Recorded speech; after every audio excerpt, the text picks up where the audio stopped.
Assalamualaikum warahmatullahi wabarakatuh.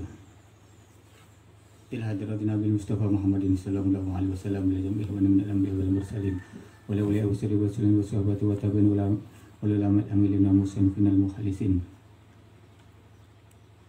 wa jami'il mujahidin fi sabilillahi rabbil alamin wa jami'il malaikatil muqarrabin kusani la mu'alif sinditiror kusani la mu'alif hadal kitab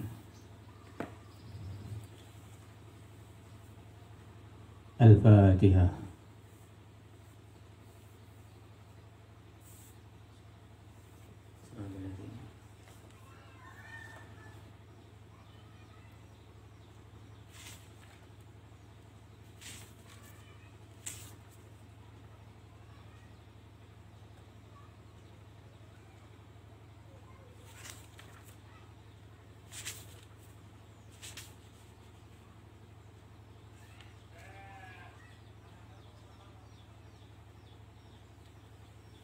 Alhamdulillah, pada kesempatan hari ini kita akan melanjutkan kajian kita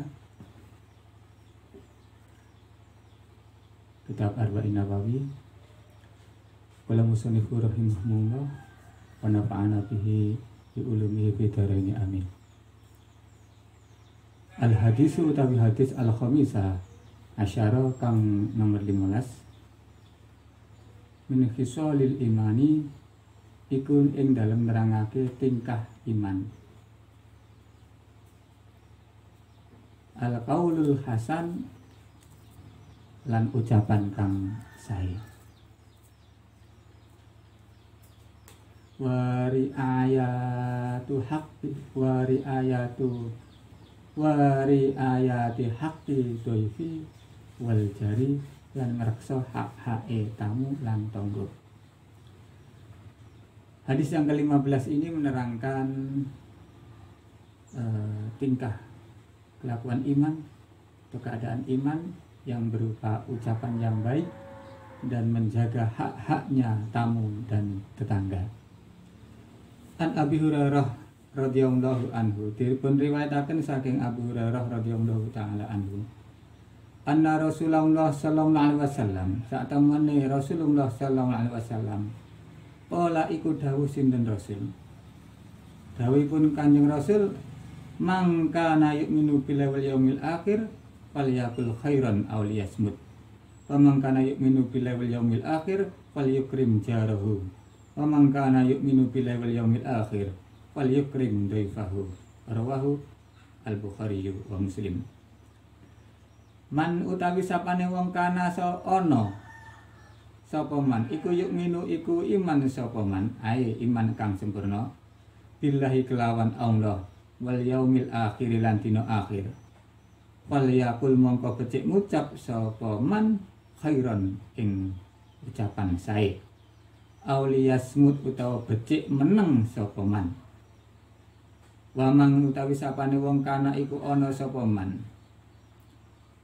iku yukminu iku iman sapa man billahi kelawan Allah wal yaumil akhir lan dina akhir dina kiamat wal yukrim mongko becik mulyaake sapa man jarahu ing tanggane man waman utawi sapane wong iku kana ana sapa man yukminu iku iman sapa man billahi kelawan Allah wal yaumil akhir lan dina akhir wal yukrim mongko becik mulyaake sapa man daifahu ing tamune man. Rawahum riwayataken ing hadis sapa Al-Bukhari Imam Bukhari wa Muslim lan Imam Muslim. Hadis ke-15 ini diriwayatkan oleh Abu Hurairah radhiyallahu taala anhu bahwasanya Rasulullah sallallahu alaihi wasallam itu bersabda, barang siapa beriman kepada Allah dan hari akhir, maka lebih baik mengucapkan perkara yang baik ataupun diam, dan barang siapa beriman kepada Allah atau hari akhir, maka memuliakan tamu, sebaiknya memuliakan tamu. Dan barang siapa beriman kepada Allah dan yaumil akhir, maka harus memuliakan tetangganya. Dan barang siapa beriman kepada Allah dan hari akhir, maka harus memuliakan tamunya. Rawahu Muslim, diriwayatkan oleh Bukhari dan Muslim. Hadis ini diriwayatkan oleh Bukhari di dalam Fil Adab, di dalam Tata krama bab man kana yu'minu billahi wal yaumil akhir wala yu'di jarahu. Hadis ke-500 ke 5672 dan diriwayatkan oleh Muslim di dalam bab iman bab hisu ala ikramil jari wa dhaifi waluzumi sumti illa an khair wa kaunu dzalika kulli minal iman. Hadis ke-847. Ibnu Hajar rahimahumullah berkata di dalam kitab Syarah Bukhari, hadis ini adalah termasuk dari jawami'ul kalamnya Nabiullah sallallahu alaihi wasallam.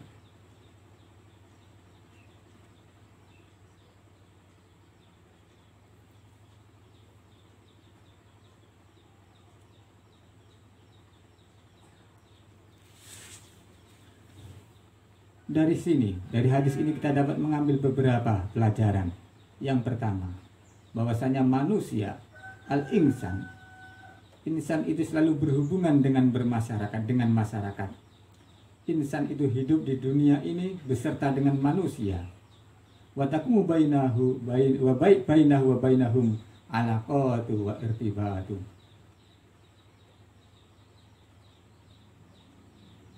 Di antara insan dan masyarakat lainnya akan terjadi hubungan dan saling keterkaitan. Manusia satu dengan yang lainnya saling membutuhkan, dan Islam itu sangat menganjurkan kepada pemeluknya agar di dalam berhubungan dengan masyarakat itu terjadi hubungan yang baik yang berdasarkan asas keselamatan.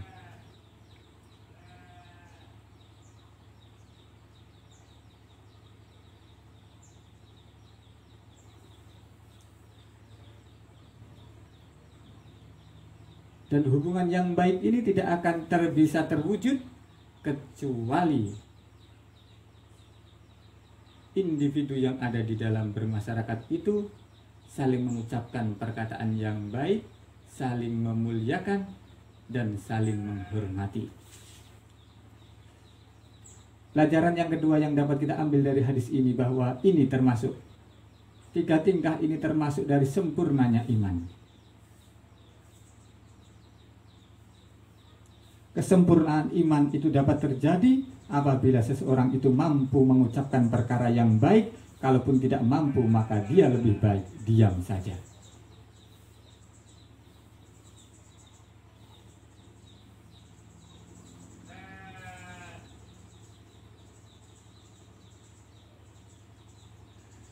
Karena ucapan yang kurang baik ataupun tidak baik ini dapat merusak persatuan, dapat menimbulkan sakit hatinya orang lain, dan ini dapat menyebabkan kerusakan dan terjadinya permusuhan. Imam Ahmad di dalam kitab Musnadnya mengatakan, An Anas radhiyallahu taala anhu, anin Nabi sallallahu alaihi wasallam, la yastaqimu imanu abdin hatta yastaqima qalbuhu wa la yastaqimu qalbuhu hatta yastaqima lisanu. Imannya seseorang hamba itu tidak akan istiqomah kecuali hatinya itu istiqomah, dan hatinya itu tidak dapat istiqomah kecuali lisannya itu istiqomah, terlurus.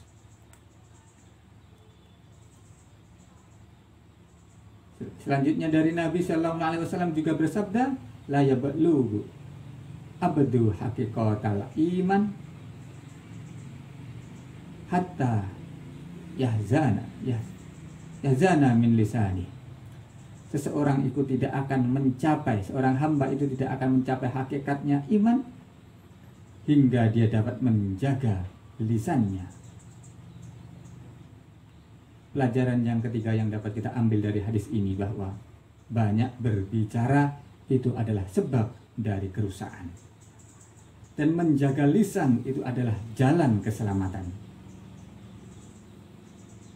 Seperti hadis yang telah disebutkan kemarin, min husnil islamil mar'i tarkuhu ma la yakni. Sebagian bagusnya imannya seseorang itu adalah meninggalkan perkara yang tidak berguna. Dan kalam ataupun bicara yang tidak ada gunanya itu menjadi sebab leburnya iman dan terhalanginya dari jannah, dari surga. Maka sebaiknya seorang muslim yang sejati, sebelum berbicara ia berpikir dahulu. Apabila nampak dari ucapannya nanti itu kebaikan, maka dia akan berbicara. Tapi bila akan nampak dari ucapannya nanti itu adalah sebuah keburukan, maka dia menahannya dan tidak berbicara atau diam.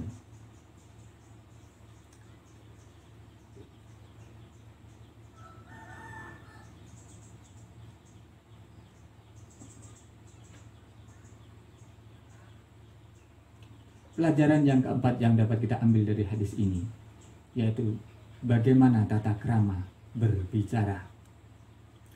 Karena berbicara di dalam Islam itu juga mempunyai tata krama. Yang pertama, di sebagian dari tata krama berbicara. Berbicara hanya untuk kebaikan. Yang pertama,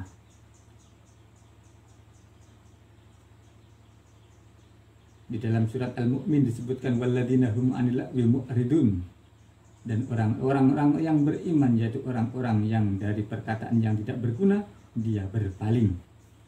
Wallahu di sini ditafsiri al-kalam al-batil, kalam yang batil, pembicaraan yang batil. Yang kedua, adab. Sebagian dari tata krama berbicara yaitu adamu iksar minal kalamil mubah ila kalamil mubah, yaitu tidak memperbanyak berbicara walaupun pembicaraan itu adalah perkara yang mubah. Li'annahu qad yajuru ilal muharram awil makruh. Karena terkadang pembicaraan yang mubah itu dapat menarik seseorang ke dalam perkara yang diharamkan atau pembicaraan yang diharamkan ataupun dimakruhkan.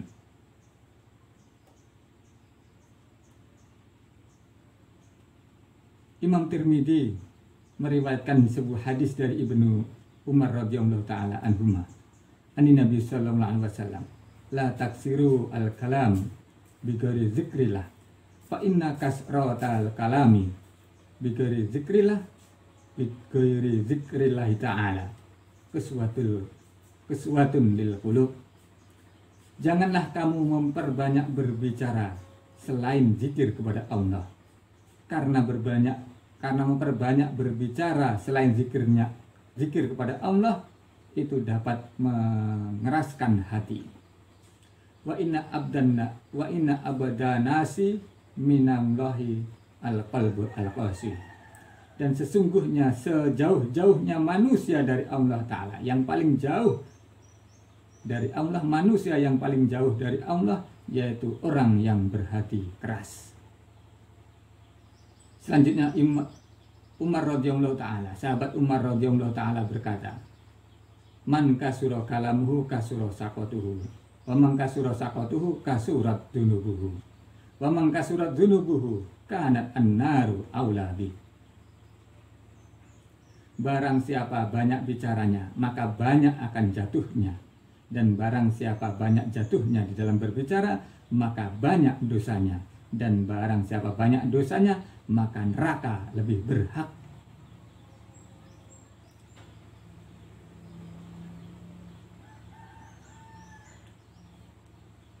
Tata krama di dalam berbicara selanjutnya yaitu wajibnya berbicara ketika ada hajat untuk berbicara.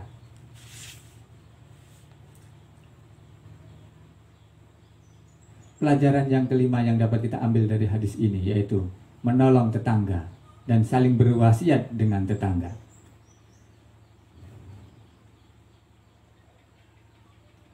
Salah satu sempurna atau sebagian dari kesempurnaan iman dan kebenaran Islam yaitu ihsan, berbuat baik kepada tetangga, dan mencegah dari menyakiti tetangganya.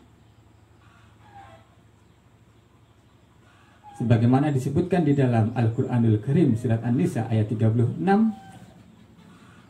wa'budullaha wa la tusyriku bi syai'an wa bil walidaini ihsana wa bidil qurba wal yatama wal masakin wal jari dil qurba wal jari junub wa sahibi bil jambi. Sembahlah Allah dan janganlah kamu menyekutukan Allah dengan sesuatu. Wabi walidayhi, dan kepada kedua orang tua berbuatlah baik, dan juga kepada kerabat, para yatim, para miskin, dan tetangga dekat dan tetangga jambi, dan sahibul jambi. Wal jari jambi wa al-ba'id, yaitu tetangga yang jauh atau fil jiwar, tetangga yang jauh jaraknya ataupun jauh nasabnya. Wasahibul jambi di sini ditafsiri wa ar-raqiq fil safar au ghairihi, yaitu teman di dalam berpergian ataupun yang lainnya. Pelajaran yang keenam yang dapat kita ambil dari hadis ini yaitu menyakiti tetangga berarti itu adalah mencela suatu kecelaan di dalam imannya, suatu keburukan di dalam iman, dan menjadi sebab kerusakan.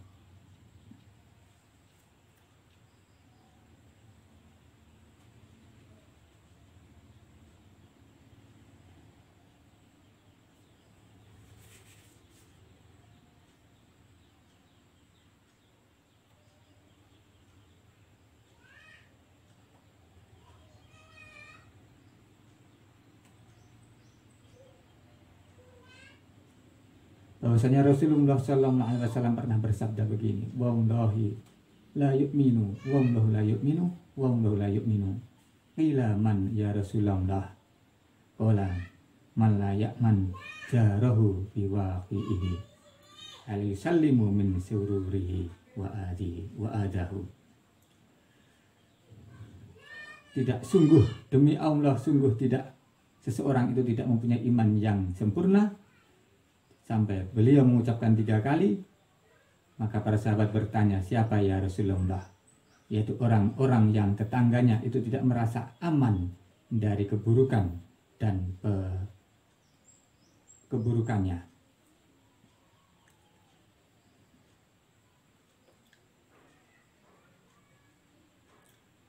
Pelajaran yang ke-7 yang dapat kita ambil dari hadis ini yaitu banyak wasilah berbuat baik kepada tetangga. Banyak wasilah kita berbuat baik kepada tetangga. Contohnya itu menolong tetangga ketika dibutuhkan, menolong, memberi manfaat kepada tetangganya, memberi pemberian kepada tetangganya,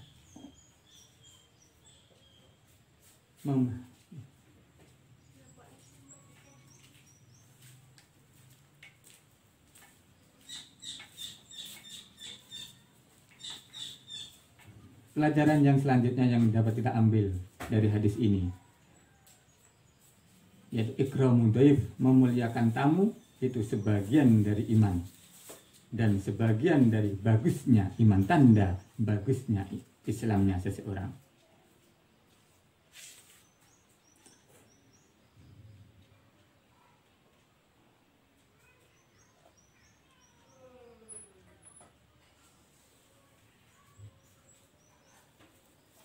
Dan cara kita memuliakan tamu yaitu kita berwajah yang sumringah, ajar bahasa Jawanya. Dan memuliakan tamu itu adalah salah satu makarimil akhlak wa adabul Islam. Ini termasuk adalah mulianya budi pekerti dan tata krama Islam. Dan juga ini adalah budi pekerti para nabi dan para solihin.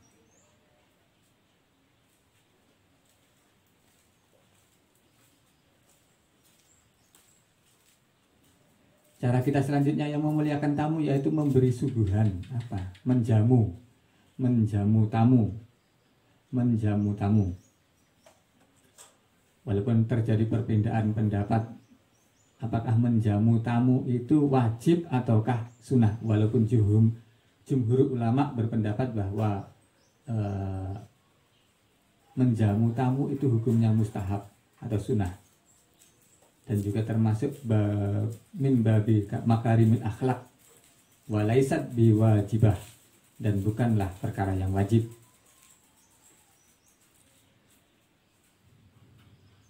Pelajaran yang selanjutnya yang dapat kita ambil dari hadis ini yaitu tata krama. Kita menjamu tamu, memuliakan tamu.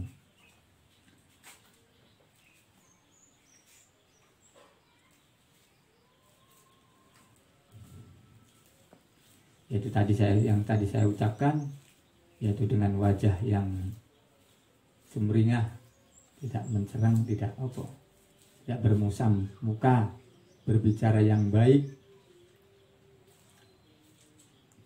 dan lain sebagainya. Inilah mungkin yang dapat saya sampaikan untuk hadis ke-14. Selanjutnya malah kita lanjutkan pada hadis yang ke-15. Al-hadisu sadisa asara.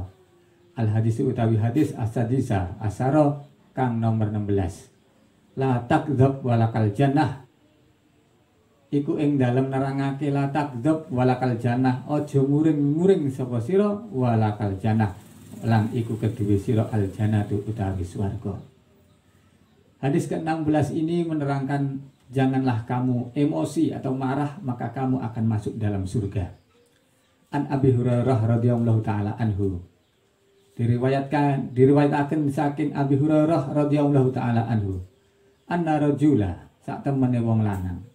Kala iku dawuh sinten rajul li Nabi sallallahu alaihi wasallam. Maring Kanjeng Nabi sallallahu alaihi wasallam. Ausoni mugi panjenengan paring wasiat dhateng kawula. Ola mongko dawuh sinten Kanjeng Nabi, la takdzab, aja muring sapa sira, aja nesu sapa sira. Farad dada mongko bulan baleni sapa rajul miraran kelawan pirang-pirang ambalan. Kala dawuh sinten Kanjeng Nabi, la takdzab, aja muring sapa sira, aja nesu sapa sira. Rawahu ngriwayataken ing hadis sapa Al-Bukhari Imam Bukhari. Hadis yang ke-16 ini diriwayatkan oleh Abu Hurairah radhiyallahu taala bahwasanya seorang laki-laki berkata kepada Rasulullah sallallahu alaihi wasallam, berkata kepada Nabi, berilah wasiat kepadaku ya Nabi. Dijawab oleh Nabi, la takdzab, janganlah kamu marah. Dan laki-laki ini mengulang-ulangi ucapannya beberapa kali, dan Rasul pun bersabda, janganlah engkau marah-marah. Hadis ini diriwayatkan oleh Bukhari. Diriwayatkan oleh Imam Bukhari di dalam bab adab atau tata krama adab, babu al-khadr minal ghadab, hadis ke-5765.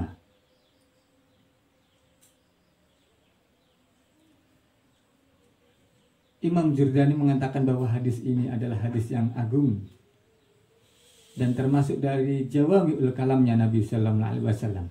Dikarenanya hadis ini mengandung penjelasan kebaikan dunia dan akhirat.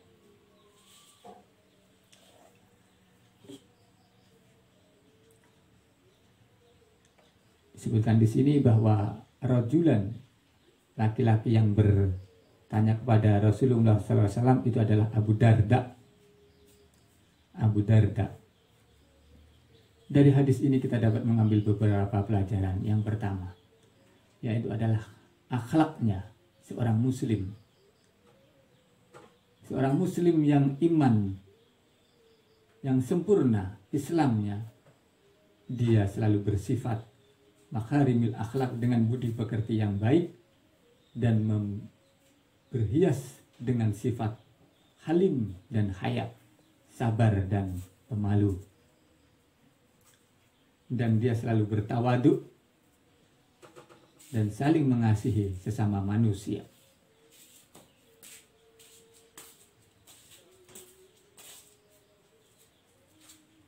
Dan tidak emosian.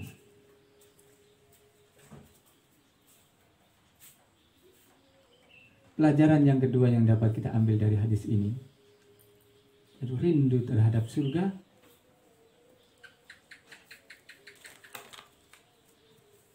rindu akan surga, dan bangkit menuju jalannya surga. Seperti yang dicontohkan tadi, para sahabat ini minta wasiat kepada Rasulullah SAW. Ini menunjukkan bahwa orang laki-laki tadi atau Abu Darda ini begitu rindu akan surga dan menginginkan jalan menuju surga.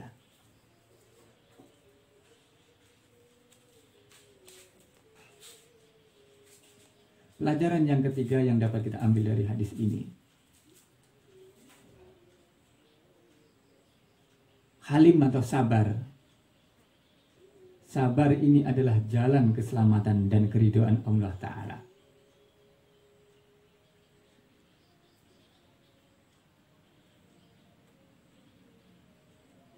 Sabar ini adalah jalan keselamatan dan keridhaan Allah Ta'ala. Sedangkan emosi atau marah-marah ini adalah jalan menuju neraka dan menuju kerusakan.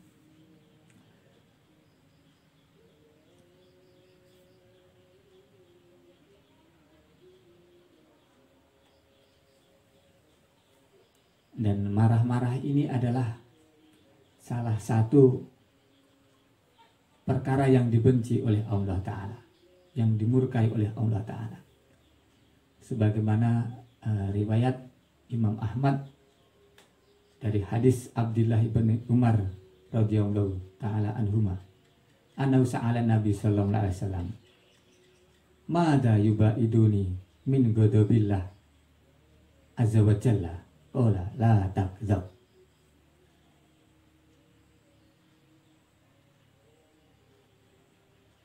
Bahwasanya Abdullah ibnu Umar radhiyallahu taala itu pernah bertanya kepada Nabi sallallahu alaihi wasallam, apa yang menjauhkan diriku dari murkanya Allah azza wa jalla? Maka Rasulullah sallallahu alaihi wasallam itu berkata, la takdzab, janganlah engkau marah-marah atau emosi. Hasan al-Bisri mengatakan arbaun,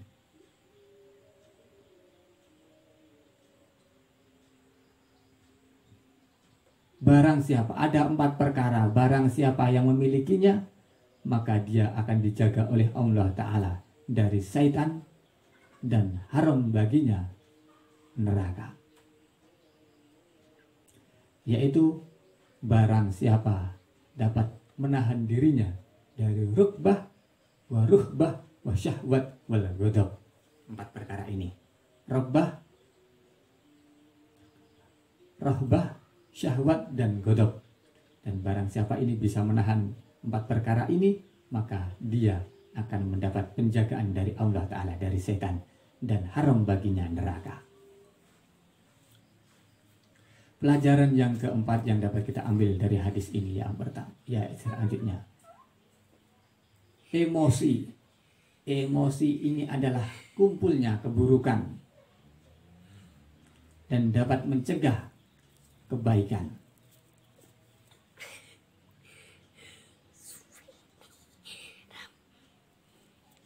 Pelajaran yang kelima yang dapat kita ambil dari hadis ini yaitu emosi itu menandakan lemahnya iman, sedangkan halim atau sabar itu adalah menandakan kuatnya imannya seseorang. Tepat emosi. Pelajaran yang kelima yang dapat kita ambil dari hadis ini yaitu emosi itu menandakan lemahnya imannya seseorang, dan sabar itu menunjukkan bahwa imannya dan Islamnya itu kuat. Walaupun dia memiliki kekuatan fisik yang tinggi ataupun jasad yang sahih, yang sehat. Abu Hurairah radhiyallahu taala anhu meriwayatkan sebuah hadis bahwasanya Rasulullah SAW bersabda, laisa sadidu bisur'ah, innama sadidu alladhi yamliku nafsahu indal ghadab. orang yang kuat, bukanlah orang yang kuat yaitu orang yang menang ketika berkelahi, yang tidak dapat dikalahkan, tetapi orang yang kuat yaitu orang yang dapat menahan dirinya ketika emosi. Pelajaran yang keenam yang dapat kita ambil dari hadis ini yaitu akibat dari emosi atau marah-marah. Emosi merupakan akhlak manusia yang madmumah, yang tercela, yang dapat menimbulkan akibat baik pada dirinya sendiri maupun terhadap masyarakat. Adapun bahaya dari emosi yang berdampak pada dirinya sendiri yaitu emosi itu dapat mempengaruhi jisimnya atau jasadnya.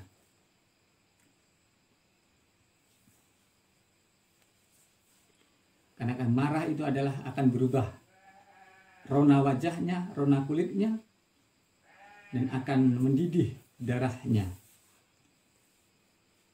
dan akan mengeras otot-ototnya. Dan apabila ini sering, maka akan berakibat kepada kesehatannya.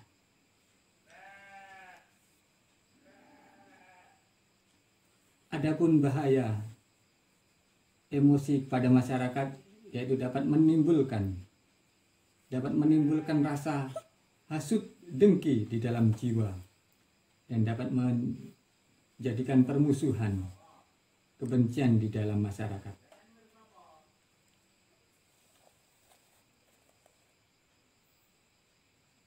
Pelajaran yang ketujuh yang dapat kita ambil dari hadis ini yaitu kita harus menolak sebab-sebab terjadinya kemarahan atau emosi itu. Karena sesungguhnya emosi itu adalah salah satu watak bawaan manusia. Tapi kita, seorang muslim yang sejati, diikat oleh Allah Subhanahu wa Ta'ala dengan ikatan yang luhur, yang mulia, yang dapat menjaga diri kita.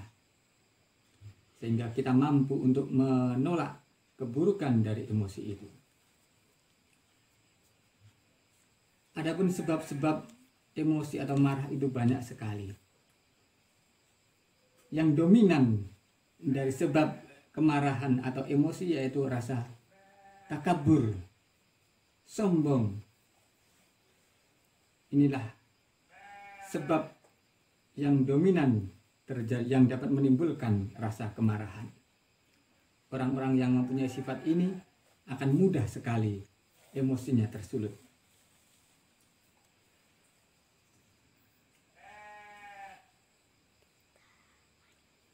Adapun cara kita untuk menanggulangi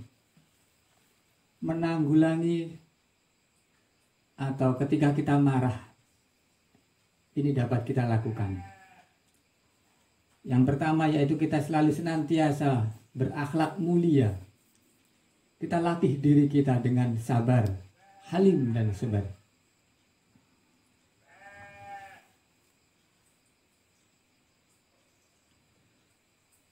Selanjutnya yaitu kita harus berusaha mengendalikan jiwa kita ketika kita sedang marah. Kita harus senantiasa menjaga diri kita, menjaga emosi kita walaupun kita sedang marah.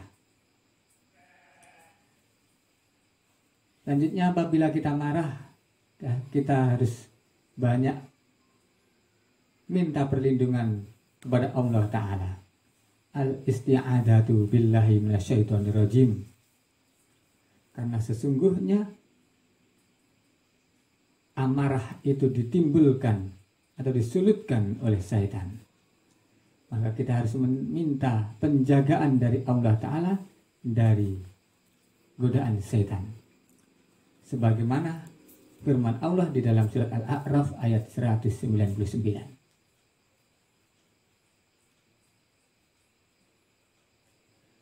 Selanjutnya yang dapat kita lakukan ketika kita sedang marah untuk menjaga diri kita, yaitu merubah posisi kita. Apabila kita dalam keadaan marah ini kita berada di dalam posisi berdiri, maka kita hendaknya kita duduk.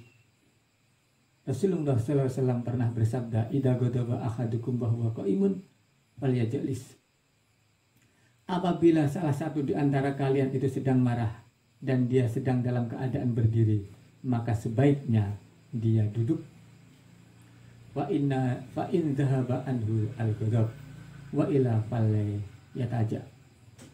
Dan apabila masih duduk, masih emosinya masih meluap-meluap, maka sebaiknya kita tidur terlentang, tidur miring ataupun terlentang. Selanjutnya yang dapat kita lakukan ketika kita sedang marah yaitu meninggalkan ucapan-ucapan. Kita berusaha menekan ucapan. Jangan sampai kita sedang marah, kita mengeluarkan kalimat-kalimat atau ucapan-ucapan yang buruk, yang akhirnya kita akan menyesal setelah hilangnya kemarahan kita.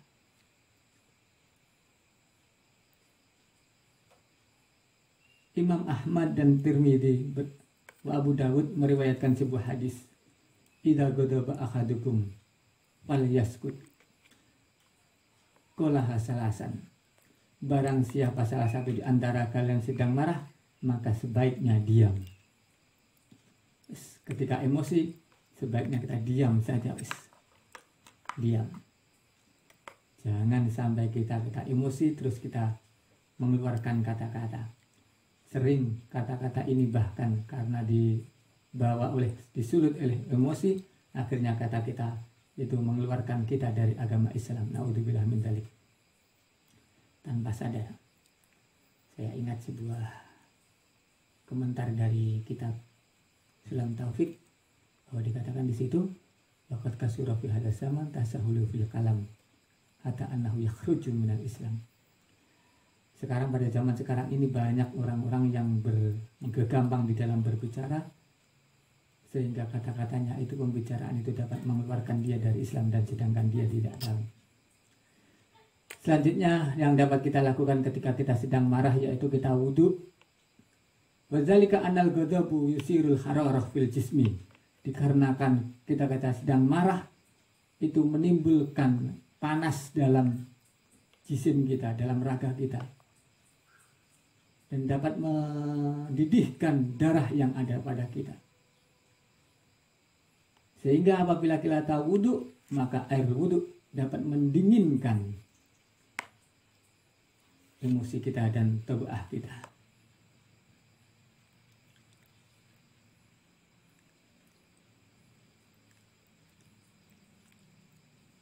Rasulullah SAW pernah bersabda, ala innal ghadaba jamratun tataqadu fi qalbi ibnu Adam.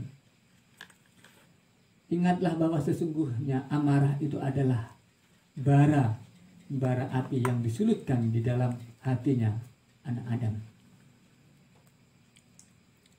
Pelajaran yang ke-8 yang dapat kita ambil dari hadis ini yaitu kita alihkan rasa emosi kita, seperti yang tadi bahwa emosi itu adalah pembawaan, watak kebawaan manusia.